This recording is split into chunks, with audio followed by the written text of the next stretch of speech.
Good afternoon. Glad you take time to join us.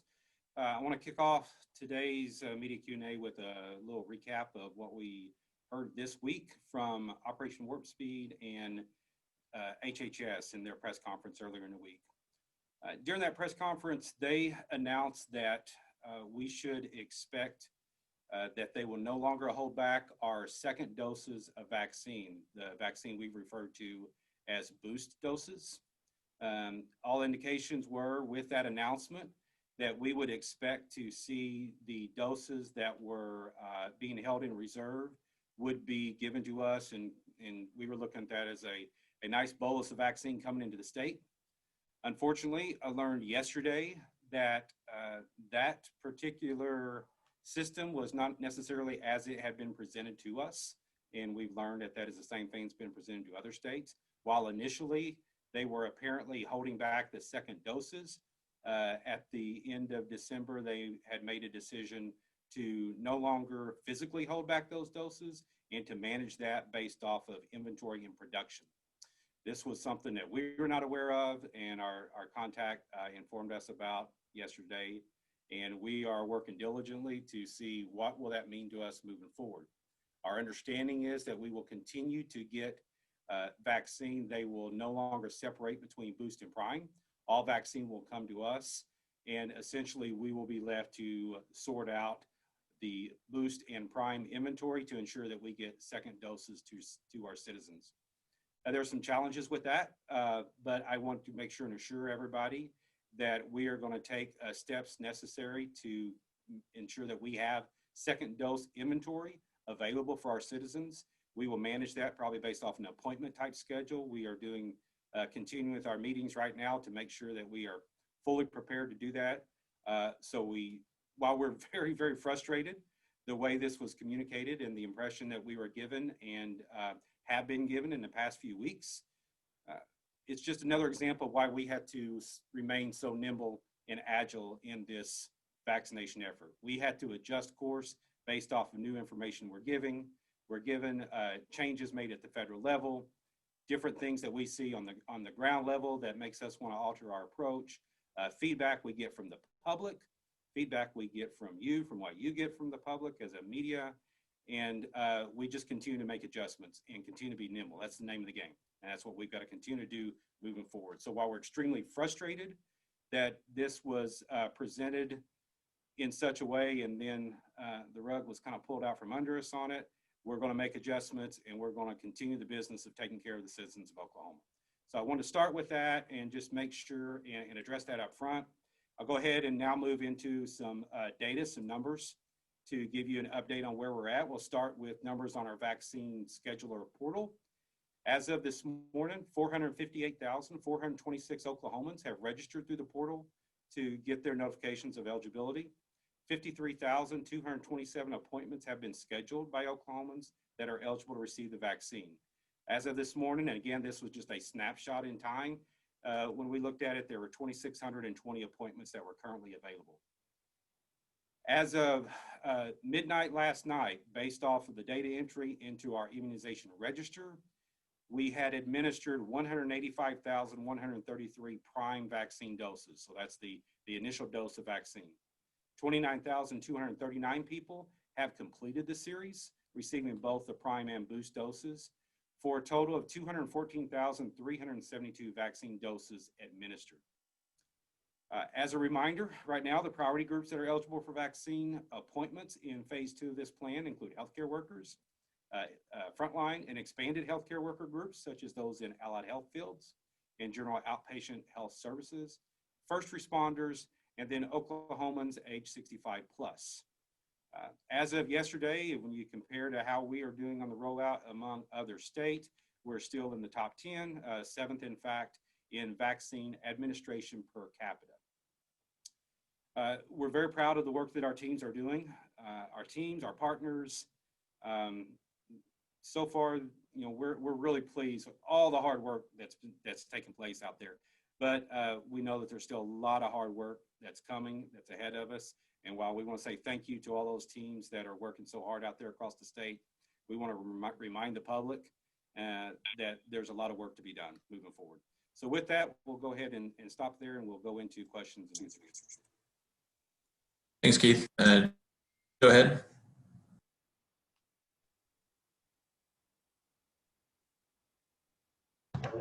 Did you say me, Anthony?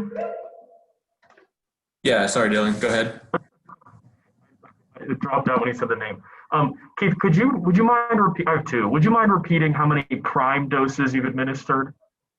Yeah, let me check there, Dylan. Prime doses are 185,133. Okay, thank you. And then secondarily, do you guys feel like the federal government misrepresented to you all how much availability they had? I know you said you're frustrated. Do you feel like they misrepresented that to you? We were given a clear impression that for every prime dose we were receiving each week, that there was an equivalent amount of vaccine held back for second dose. That was really a very clear message that we had received.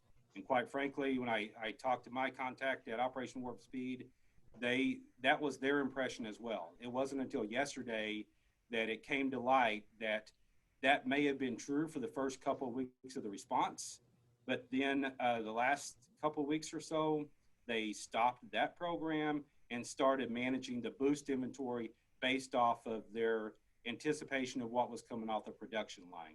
So I'm not saying that somebody intentionally misrepresented that. Our contacts, that was the impression they had, but I would say when that program changed, we were not informed of it.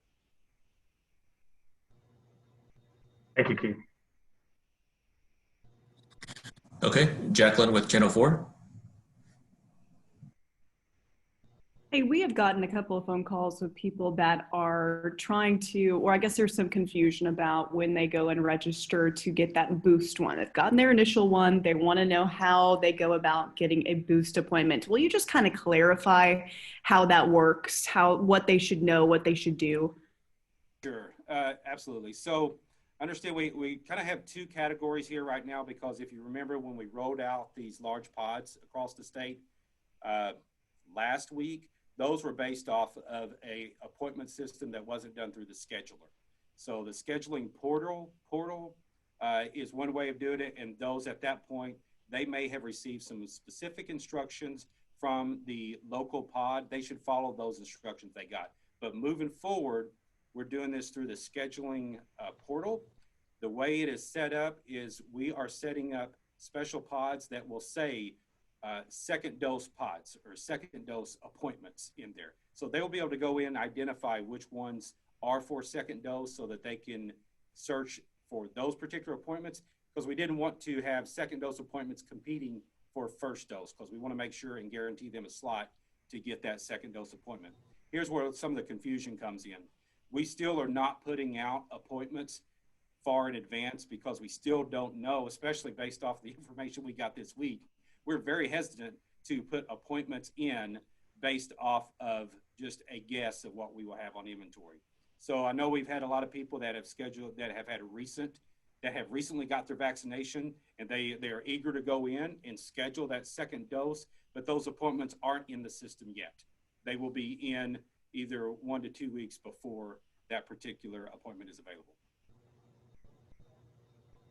Thank you. And I have one more question. I asked this on Wednesday as well. This is coming from my producers. We had asked you about the vaccine variant and testing here, and you kind of relayed me over to the epidemiologist. I have not heard back from them, and I've called them twice. So if there's any way that if you have another outlet, if I should reach out to you, if that I can get that answered by, or if you guys know now, that where should I go? I will help you get that answer. I have reached out. We have not identified, I did confirm that we have not identified the variant in Oklahoma as of yet. And they've been encouraging laboratories to forward the particular specimens that they feel like may be bordering on a variant of what we've seen in Oklahoma. But I don't have any more details than that. So we'll get you that. Thank you so much. Making a note right now. Appreciate it. You bet. Okay, Erica with News 9. Hi, Keith. Kind of a two-parter here. How often are we seeing shipments of the vaccines coming to the state? And then second to that, are you concerned at all with the change in power on Wednesday. Will that affect getting more vaccines, less vaccines here in the state? So to answer your first question, we receive vaccine weekly, but it comes in multiple shipments. I probably ought to make sure and clear up any misconception that all this vaccine comes in one shipment to the state health department and then we distribute it out. This is a system by which we go into our database. It's called Tiberius. It's how we communicate with Operation Warp Speed on the logistics of vaccine delivery and tracking. And we enter into the locations we instruct them to ship the vaccine to. So if we're getting 48,000 doses of vaccine, for example, we go in and we tell them where to distribute those within the state. Those will come over multiple days. Usually it's Tuesday, Wednesday, Thursday. Last week we had some for this week that came in Friday. So again, that's another inconsistency that we get from the Operation Warp Speed in that particular system with the vaccine coming in. Boost doses will then come on top of that, or have been up to this point.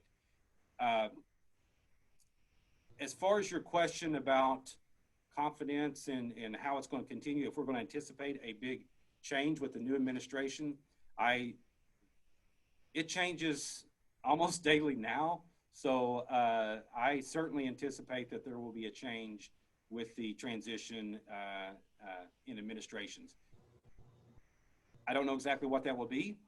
I would hope that it would somehow end up to be more vaccine for us, but here's the reality. We can only operate on what they give us. Our strategy is being, let's give as much vaccine as possible, move it as quickly as possible, have a rapid burn rate. They did announce earlier this week, HHS in Operation Warp Speed, that in 2 weeks, they were going to start adjusting allocations based off of burn rate. For us, that would be great because we're doing very well compared to other states on how quickly we're turning vaccine from inventory into getting it into people. So that would work well for us. However, that's also not going to start until after the change in administration. So we don't know for sure that that will be the plan moving forward. But we do feel strongly that the quicker we get vaccine into people and we demonstrate that inventory is our issue and that we can be good stewards of the inventory and move it quickly, the stronger argument we have at the federal level to give us more vaccine. Thanks, Keith. All right, Cassie, go ahead. Hi, yes, thank you for taking our questions. I have two, but they're pretty quick. My first one, so yesterday's news on the reserves, the second doses, how do you expect this will affect the state's future allocations? Are you expecting more vaccines, or I know you were hopeful that the state would start seeing more of those doses. So does this kind of, yes, dash those hopes a little bit? So what I had hoped was going to happen based off their announcement is that we were going to get the 3 weeks of reserve and the 4 weeks of reserve, 3 weeks of reserve for Pfizer and 4 weeks of reserve for Moderna. I was hoping we were going to get that in a large inventory coming into the state, and that they were just going to release that to us, and then we could use that to really engage our pandemic provider program, open up access points around the state, and really start moving vaccine into people rapidly. So yeah, I'm extremely frustrated that to learn that that's actually not in existence and that is not coming to us. As far as what we get in, what I anticipate to happen now is we're going to have to manage inventory as just, Pfizer doses and Moderna doses. Those are the two in our arsenal right now. When something else comes along, we'll add it to the mix. But right now, we're going to have an inventory of Pfizer and inventory of Moderna. We're going to have to manage second doses based off of that. What we anticipate doing to ensure that we meet the needs of Oklahomans is we will prioritize those boost doses to ensure that everybody gets their boost. And then the excess inventory on that will go to prime. We can anticipate how much boost doses come due each week based off of looking back 3 weeks for Pfizer and looking back 4 weeks for Moderna on what was administered. So we have a way to kind of anticipate how much boost dose we have. So I think logistically, we can manage that by adjusting our outlook from an inventory control approach to an appointment control approach to make sure that we get all Oklahomans served. I hope it's gonna appear, and everybody needs to understand, it will appear that we're getting a lot more vaccine. And that's because we will start folding boost numbers into that prime dose along with those prime doses. So it's going to appear that there's a lot more vaccine coming into the state, but I need everybody to understand that is really just the same trend we've seen over the last few weeks, and that additional vaccine is really by virtue of what is needed to provide boost doses. Okay, that makes sense, Keith. Thank you. And second question real quick. I know I've seen on social media, other news reports, a lot of governors, health officials are surprised that there really is no reserve, and they learned of it from media reports. I know you said you learned of it yesterday. Was it a phone call? Did you get an email? Kind of how did that unfold? I learned about it through my direct contact with OWS, reaching out and trying to talk through our plans on what we should expect to come in, how much dosage we should expect with that additional vaccine, because we had not yet heard anything. And that's when I was given the indication that, yeah, that really doesn't exist like that. That was the first word I heard of it. And then, quite frankly, the additional information was through the media report. We did not get a real clear brief from Operation Warp Speed about what was happening. Okay, thank you very much. Hey, Janelle, go ahead. Hey, I actually have two questions. I guess I'm a little bit confused. You're talking about the change in the boost dose management protocols. Does that mean they're going to send both doses in one shipment, or does that mean we're going to probably see a decrease in the prime doses? So what I anticipate, and again, this is all subject to change, and that's where we're trying to be nimble on it. The way I understand it as of today is that they will send us total vaccine, and it will be lump sum. Both boost and prime will come to us, and they will no longer separate it out as here's your allocation for prime and here's your allocation for boost doses. It'll all be a lump sum. So what you will, for example, and these are not actual numbers, but just as an example, let's say I was getting 50,000 doses prime this week, and because of the allocations of Pfizer 3 weeks ago and the allocations of Moderna, 4 weeks ago, they actually lag a week. But because of previous allocations, I was expecting to get 60,000 doses of boost. Those would come separately. It looks to me like now we're just going to be told you're going to get 110,000 doses of vaccine.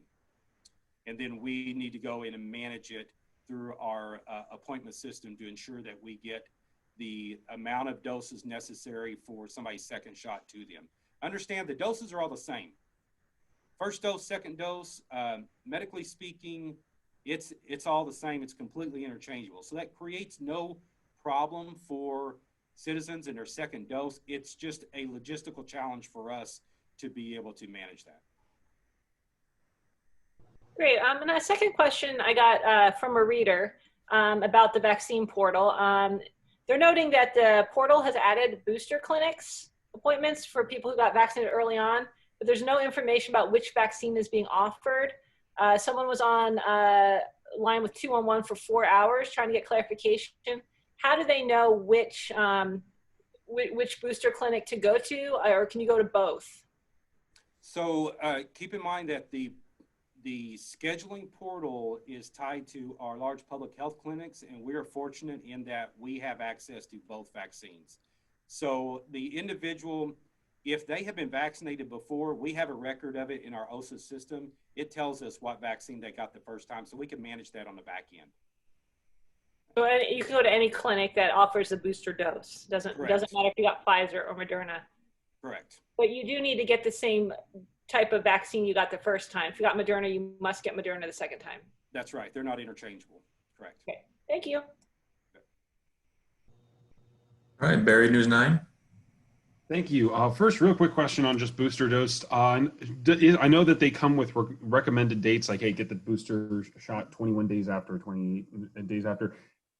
If someone deviates from that, if someone's not able to get a schedule on 21 days after, 28 days after, does that matter?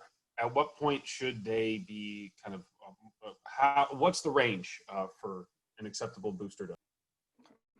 So the technical answer that we've gotten from CDC, which follows the ACIP, the Advisory Council on Immunization Practice, their recommendations, there is a 4-day grace period that comes into play before the dose is due. So let's talk about Moderna 28 days. 24 to 28 days is an acceptable range. If you get that vaccine a little early, within that range, it's considered good. Anything after 28 days is still considered good. There's no requirement to repeat the dose. The variance here is that the studies were based off of 21 days, 28 days. They were pretty specific on those particular studies, where some of the other vaccines we have may have much more of a range knowledge on this. We know, historically speaking, vaccines, that does not tend to be a problem to have a real tight range. So if somebody falls outside of the 28 days, either within 4 days before or several days after, there's questions about how far out that could go and still be effective. We anticipate it should be very effective, just as effective as it is at 28 days, but it hasn't been studied specifically to demonstrate that. So people should really understand, it may not be on day 28 you get that second dose. It may be on day 29 or 30.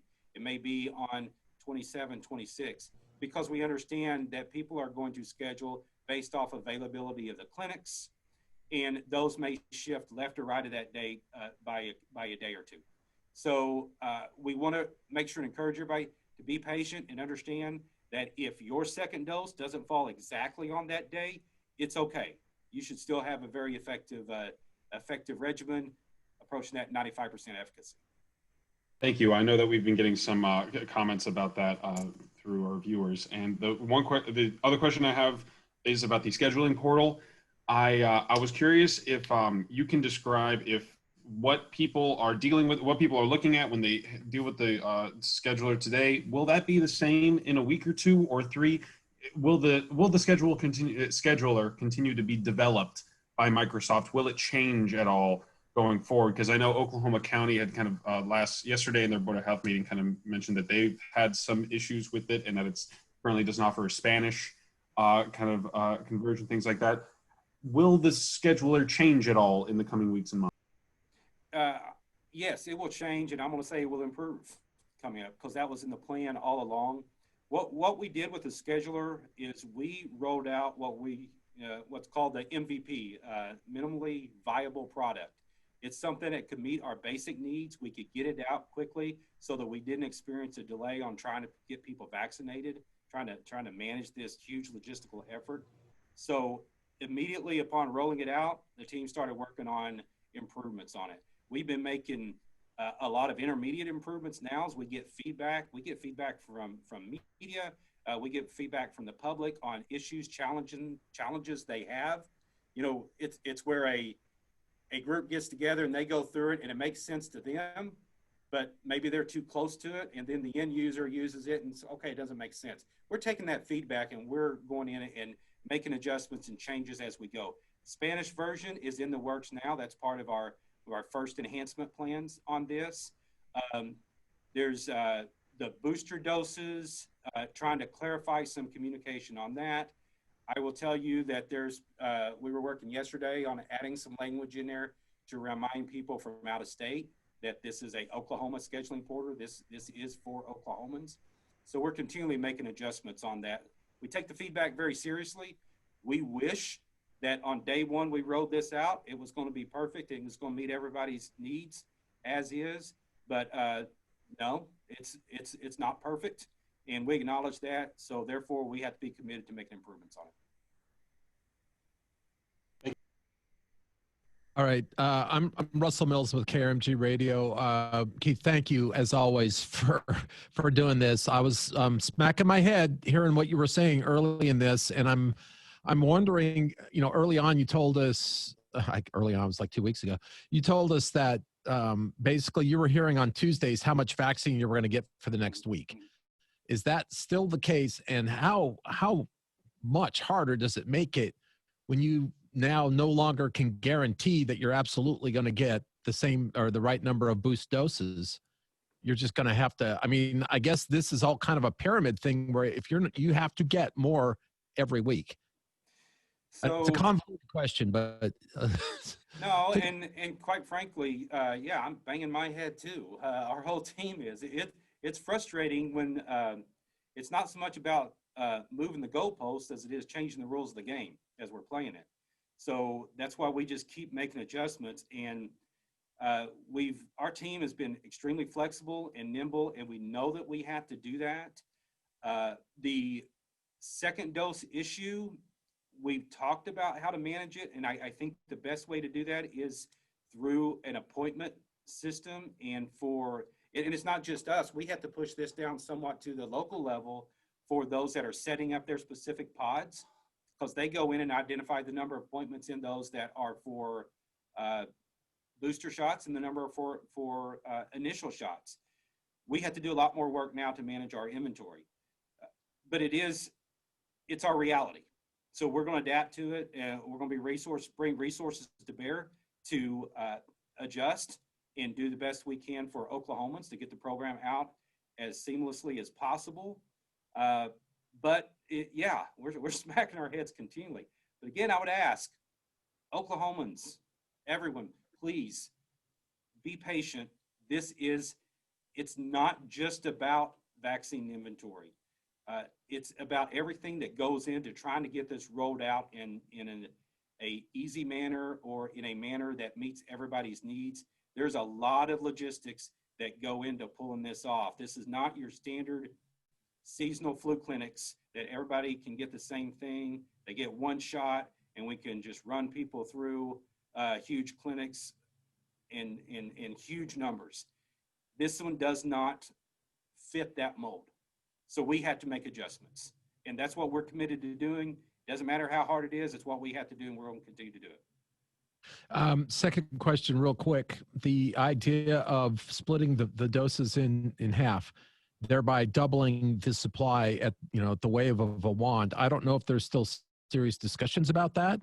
Do you have an update on that? And if that was to happen, would that help alleviate some of these logistical problems in any way? So, and I assume what you're suggesting there is some of the talk that has been around, just do one dose for everybody and not do a repeat dose and give them 2 half doses.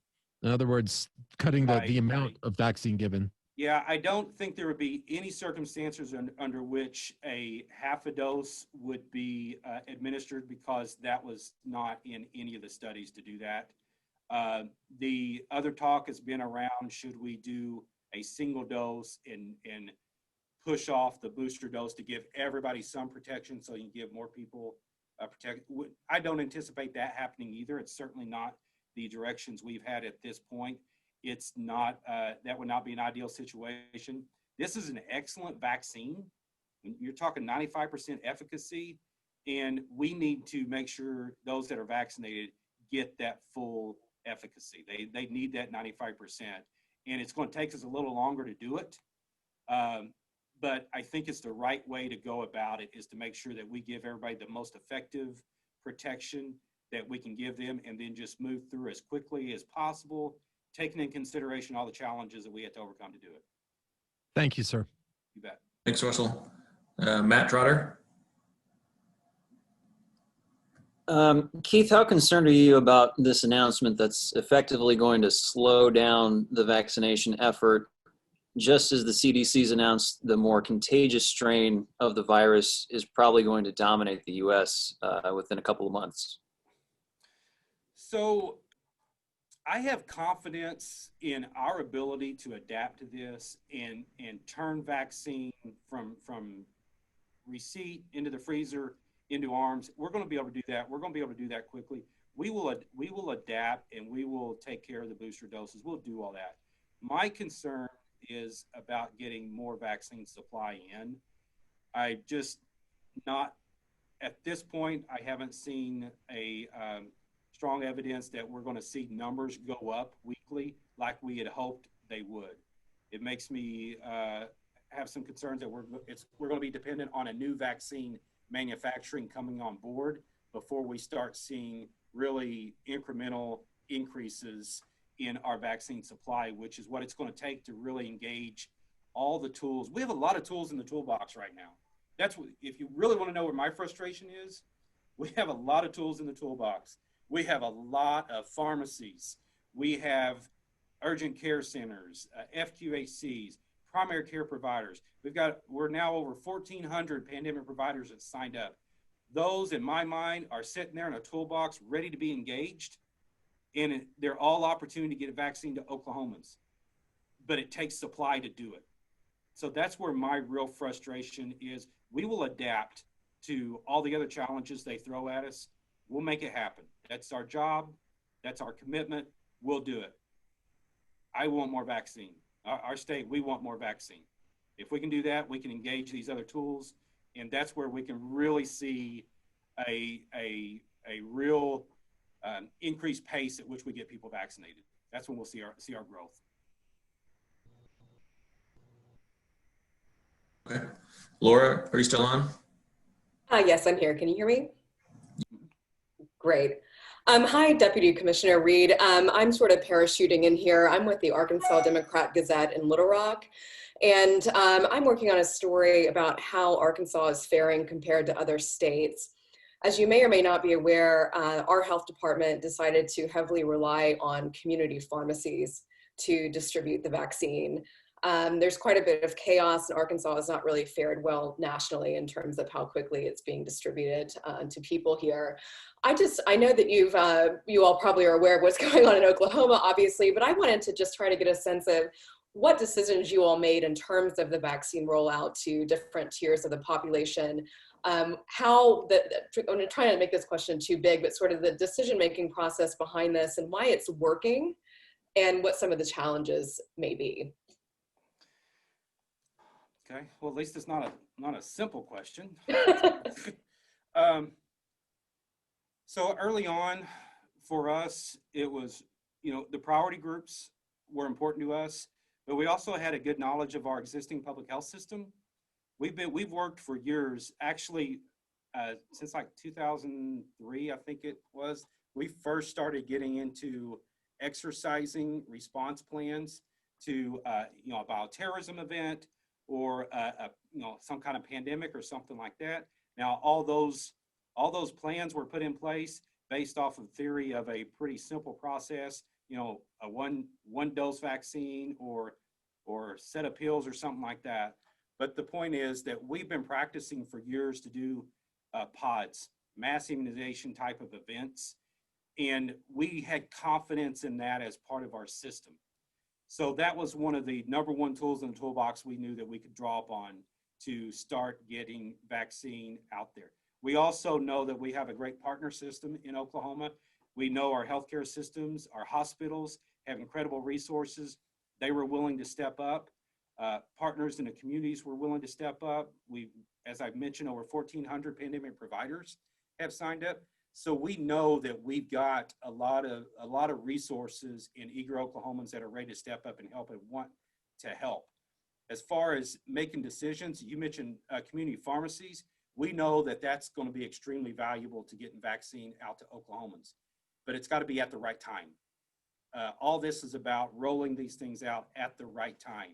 When we first started, it was about getting vaccine to the frontline healthcare workers to protect our healthcare systems.